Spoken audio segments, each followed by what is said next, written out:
अस्सलाम वालेकुम वरहमतुल्लाहि वबरकातुहू। इमरान ज़फ़र यूट्यूब चैनल पे आपको खुशामदीद कहते हैं।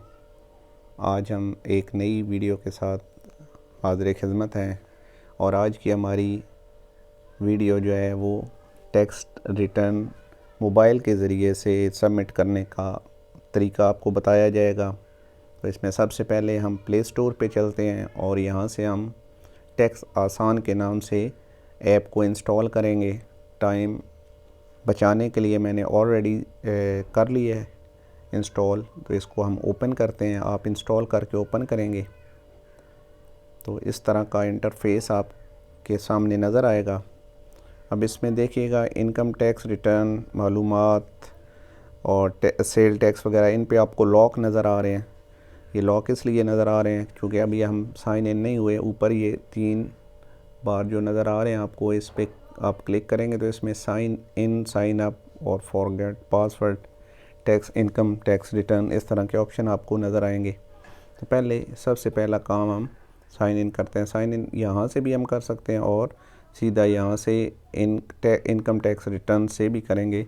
तो यहाँ पे अब हम अपनी मालूमात देंगे। अब ये हम साइन इन हो गए हैं जी, और साइन इन होने के बाद आपने एक तब्दीली ये नोट की होगी कि हमारे वो लॉक जो हैं वो सामने नज़र नहीं आ रहे, और ऊपर भी हम देखेंगे तो नाम नज़र आएगा साइन इन की जगह, और साइन आउट और इस तरह के बाकी ऑप्शन हमें नज़र आएंगे।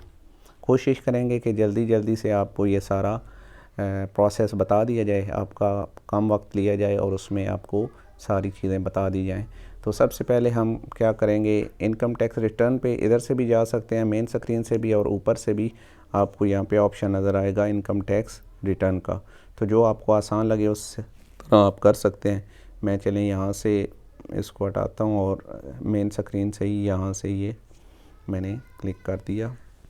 तो अब यहाँ पे हमें न्यू रिटर्न का ऊपर ऑप्शन नज़र आ रहा है, न्यू रिटर्न का। न्यू रिटर्न आप जब करेंगे तो आपको ये ऑप्शन देगा कि आपने कौन सी रिटर्न करनी है, नॉर्मल रिटर्न करनी है, सैलरी रिटर्न करनी है, या तीसरा ऑप्शन आपके पास मौजूद है। तो हम बिला कोई टाइम ज़ाया किए सैलरी रिटर्न जो है वो सिलेक्ट करते हैं और इसको कंटिन्यू करेंगे। तो इसमें आपको फिर ईयर सेलेक्ट करने के लिए कहा जाएगा, तो आपने 2023 सेलेक्ट कर लेना है और इसको कंटिन्यू कर देना है जी। ये इस तरह टिक लगेगी और आप इसको कंटिन्यू करेंगे और यहाँ से रेजिडेंट इसको सिलेक्ट करेंगे, नॉन रेजिडेंट और रेजिडेंट। तो आप चूँकि पाकिस्तान में हैं तो आप रेजिडेंट को सिलेक्ट कर लेंगे और यहाँ पे आगे चले जाएंगे हम। अब देखिएगा कि हमारे पास यहाँ पे 3 ऑप्शन। अब हम अगर बैक जाते हैं तो हमारे पास ये चीज़ें आ रही हैं। मैंने ऑलरेडी इसको फिल किया हुआ है ताकि टाइम बचाया जाए, तो आपको समझाने के लिए ये सारी चीज़ें क्लियर। यहाँ पे हमने इसको क्लिक किया तो अब देखिएगा सबसे पहले हम इसको करेंगे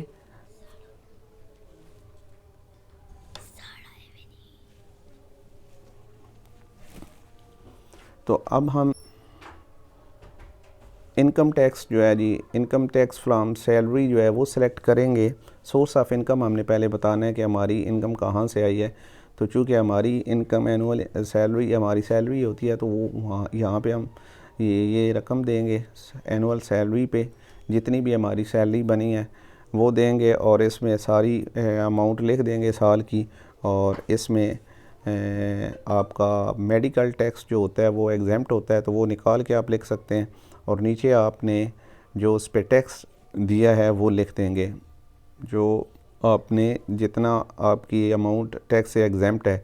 वो मेडिकल अलाउंस है तो इनके केस में हमारा 29,700 बनता है, वो यहाँ पे आपने लिख देना। ऊपर टोटल अमाउंट लिखेंगे, नीचे मेडिकल अलाउंस जो आपका सालाना बनता है वो आप यहाँ पे दे देंगे, वो एग्जेम्प्ट है। तो ये करने के बाद आप आगे जाएंगे और इसके बाद आपने सैलरी दे दी। अब आपने डिडक्शंस करवानी है, यानी कि जो आपने टैक्स दिया है वो, तो उस पर हम एनुअल डिडक्शन ऑन सैलरी करेंगे और यहाँ पे हमारा जो टैक्स कलेक्ट किया हुआ है, जितना हमारा टैक्स कटा है वो हम यहाँ पे दर्ज कर देंगे सेक्शन 149 के तहत मुलाजमीन के तनख्वाह।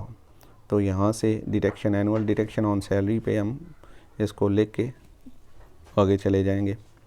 तो यहाँ पे ये हमने लिख दिया है और अब हम कंटिन्यू करेंगे और नेक्स्ट जाएंगे। और इनकम फ्रॉम अदर सोर्सेज, अगर तो हमारी कोई और किसी और तरीके से भी हमें आमदन हुई है तो वो यहाँ पे हम लिखेंगे। पेंशन, एन्युटी वगैरह वो यहाँ पे हम लिखेंगे। मुख्तलिफ़ ऑप्शन है, अगर आपको इसके अलावा कहीं से भी कोई ट्यूशन वगैरह आप पढ़ाते हैं या किसी किस्म का और काम करते हैं तो वो अदर डिस्ट्रिक्ट में यहाँ पे लिख देंगे, दर्ज करेंगे और आगे चले जाएंगे और इसके बाद कंटिन्यू करेंगे। तो यहाँ पे जो टैक्स डिडक्शन हमारी होती है वो अगर तो कहीं पे ज़कात दी है, एजुकेशनल एक्सपेंसेस हैं और किसी किस्म की इस तरह की हमारी कोई चीज़ हमें जो परचेज़ की है और उस पे हमने टैक्स दिया है तो वो हम यहाँ पे दर्ज कर देंगे। तो यहाँ पे एक चीज़ हमें ये भी है कि फ़ुल टाइम जो टीचर होते हैं उनको रिबेट होता है, तो वहाँ ये यहाँ पे ये हम ऑप्शन सेलेक्ट करेंगे और जितना हमें रिबेट है वो यहाँ पे हम लिख देंगे, उसको लिख के हम सेव कर देंगे। तो लें जी, हमारा पहला काम कंप्लीट हो चुका है। हमने इनकम टैक्स जो है वो वाली कर दी। अब वेल्थ स्टेटमेंट की तरफ हम आएंगे। Finally let balance your wealth statement. तो वेल्थ स्टेटमेंट में हमारे पास 3 ऑप्शन आ रहे हैं, एसेट्स आ रहे हैं, लाइबिलिटीज़ आ रही हैं और रिकन्सिलिएशन आ रही है। तो सबसे पहले हम एसेट पे जाएंगे। एसेट में हमारी जो चीज़ें हैं हम उनके बारे में लिखेंगे। अगर हमारे पास कोई एग्रीकल्चर ज़मीन वगैरह है जो हमने परचेज़ की हुई है वो यहाँ पे हम दर्ज करेंगे, उसकी रकम और जिस किस्म की है वो करेंगे। अगर कमर्शियल है वो करेंगे और सेव एंड बैक कर देंगे। इसके अलावा आपके पास कोई इक्विपमेंट है, नॉन बिज़नेस बैंक अकाउंट्स हैं, उनके अंदर कोई रकम पड़ी हुई है, पर्सनल आइटम्स हैं उनके वो हैं, ये चीज़ें घरेलू अशिया की इस्तेमाल, हाउस होल्ड इफ़ेक्ट्स हैं, वो सारी चीज़ें आप यहाँ से उनको दर्ज कर लेंगे। तो अभी हम यहाँ पे बैंक अकाउंट की इन्फॉर्मेशन देते हैं, ये हम ऑलरेडी एंटर कर चुके हैं। आप IBN नंबर देंगे, रकम देंगे, नीचे अकाउंट है, करंट है, सेविंग है और बैंक का नाम लिख देंगे और इसको सेव एंड बैक कर देंगे। इसके अलावा अगर आपके पास कोई गाड़ी वगैरह है तो उसकी मालूमात आप यहाँ पे दर्ज करेंगे, यहाँ पे सारी करके वो लिख लेंगे। मोटरसाइकिल, अगर आपके हाउस होल्ड इफ़ेक्ट्स हैं, घरेलू अशिया की कुछ चीज़ें हैं और कितनी मालियत की हैं वो यहाँ पे आप दर्ज करेंगे और इसको आगे नेक्स्ट कर देंगे। इसके बाद अगर आपकी कोई लाइबिलिटीज़ हैं, लाइबिलिटीज़ मीन अगर आपने कोई किसी का उधार देना है वो है तो वो यहाँ पे दर्ज करेंगे जितना भी है। इसके बाद आपके पास आखिरी ऑप्शन जो है वो रिकन्सिलिएशन का आता है। तो इसमें 2 चीज़ें हैं, एक तो आपने इनफ्लोज बताने हैं, इनफ्लोज जो आपको आमदन हुई है जिस अंदाज से हुई है वो आपने लिखनी है। फिर आउटफ्लोज हैं, पहले हम इनफ्लोज पे जाते हैं। इनफ्लोज में मेरे पास सैलरी जो हमारे पास आई थी जितनी बनी थी वो हमने लिख दी और इसके अलावा और कुछ चीज़ें, अगर कोई इस तरह की चीज़ है जिस पे हमारा टैक्स नहीं कटता तो वो नीचे हम देंगे। तो यहाँ पे हम, अगर हमें कोई गिफ्ट किसी ने दिया है, कोई विरासत से चीज़ मिली है तो वो सारी हम चीज़ें यहाँ पे दर्ज कर देंगे। इसके अलावा अगर कोई चीज़ है अदर्स में तो वो यहाँ पे लिख के इसको हम सेव कर देंगे। तो इस तरह हमारे इनफ्लोज हो गए कि जितनी हमारी सालाना आमदन थी। अब हमने उनका ख़र्च निकालना है, तो ख़र्च निकालने के लिए हमें आउटफ्लोज में जाना पड़ेगा। आउटफ्लोज में हमारे पर्सनल एक्सपेंसेस होंगे। पर्सनल एक्सपेंसेस में हमारे जो भी हैं, किराया दिया है, गाड़ी की मेंटेनेंस है, सफरी अखराजात हैं, बिजली गैस वगैरह का, और एजुकेशन अगर बच्चे पढ़ रहे हैं या उसके अलावा कोई अपनी एजुकेशन ले रहे हैं उसकी अमाउंट है। और इसके अलावा और जितने अखराजात हैं वो हम यहाँ पे लिख देंगे और इनको सेव एंड बैक कर देंगे। इसके बाद अगर हमें किसी ने कोई गिफ्ट दिया है तो वो अमाउंट हम यहाँ पे लिखेंगे। और इसके अलावा और कुछ चीज़ें हैं और कुछ किसी हवाले से हमें कोई चीज़ जो है हमने वो लगाई है, पैसे खर्च किए हैं तो वो यहाँ पे कर देंगे। और अगर हमने कोई चीज़ ख़रीदी थी उस पे हमें नुकसान हुआ है तो वो यहाँ पे हम loss on disposal of asset वगैरह वो यहाँ पे हम लिख देंगे। इसके बाद हम कंटिन्यू कर देंगे। और आखिरी चीज़ हमारे पास net asset from previous year हैं, पिछले साल हमारे कितने असासाजात थे वो हम यहाँ पे लिखेंगे और इसको सेव कर देंगे। और इस तरीके से हमारी सारी अमाउंट जो है वो हमने एंटर कर दिया है। इसके बाद हम कंटिन्यू करेंगे। कंटिन्यू करने के बाद यहाँ पे आपको ग्रीन एक चेक बॉक्स सा नज़र आएगा, गोल सर्कल नज़र आएगा, उस पर टिक लगेगी। तो इसका मतलब है कि आपने ये काम कंप्लीट कर लिया है।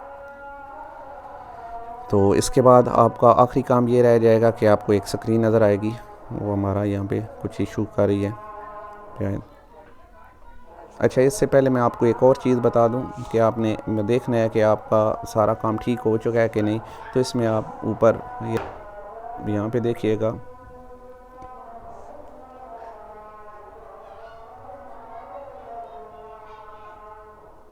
यहाँ पे मैंने क्लिक किया तो ये हमारे पास पहली वाली वो उसमें आ जाएगा। ये देखिएगा यहाँ पे ये डॉट डॉट आपको 9 ये स्क्वायर नज़र आ रहे हैं। इस पर आप क्लिक करेंगे तो आपको ये सारी समरी दे देगा। तो इसमें आपने ये देखना है कि आपकी सारी वैल्यूज़ सही होनी चाहिए। मेन चीज़ें जो हैं वो आपने जो देखनी है, ऊपर आपने अपनी सैलरी जो एंटर की है, जो आपने विदहोल्डिंग टैक्स अदा किया है वो वाला, रिबेट वगैरह जो दिया है। तो एडमिटेड ये 2 लाजमी याद रखें, एडमिटेड टैक्स आपका ज़ीरो होना चाहिए, रिफंडेबल टैक्स ज़ीरो होना चाहिए। इसके अलावा रिकॉन्साइल अमाउंट जो है, अनरिकॉन्साइल अमाउंट, वो ज़ीरो होनी चाहिए। ये अगर चीज़ें क्लियर होंगी, इसको आप देख लीजिएगा ऊपर क्लिक करके कि ये आपकी क्लियर होंगी, तो तब आप अगले स्टेप पे जा पाएंगे। ये स्टेप देखें, 5 आउट ऑफ 6, 5 हमारे क्लियर हो चुके हैं। लास्ट हमारा स्टेप जो है सिर्फ पिन देने का है। तो वो हम जब ये सारे क्लियर कर लेंगे, कंटिन्यू पे करेंगे और नेक्स्ट वो हमसे पिन मांगेगा, तो हम यहाँ पे पिन डालेंगे और पिन देने के बाद हमारे पास ये काम हमारा कंप्लीट सबमिट कर देंगे और इस तरीके से हमारी टैक्स रिटर्न जो है वो सबमिट हो जाएगी। उम्मीद है कि आपको मेरी ये वीडियो पसंद आई होगी और आपको सारी चीज़ समझ आ गई होगी। अगर आपको मेरी ये वीडियो पसंद आई है तो हमारे चैनल को सब्सक्राइब भी कीजिएगा और लाइक भी कीजिएगा, शेयर भी कीजिएगा, क्योंकि आपकी ये सपोर्ट हमारे लिए मोटिवेशन होती है और दिल करता है कि आपके लिए और मज़ीद वीडियोस जो है वो बना के अपलोड की जाएँ। अपना बहुत सा ख्याल रखिएगा। अल्लाह हाफिज़।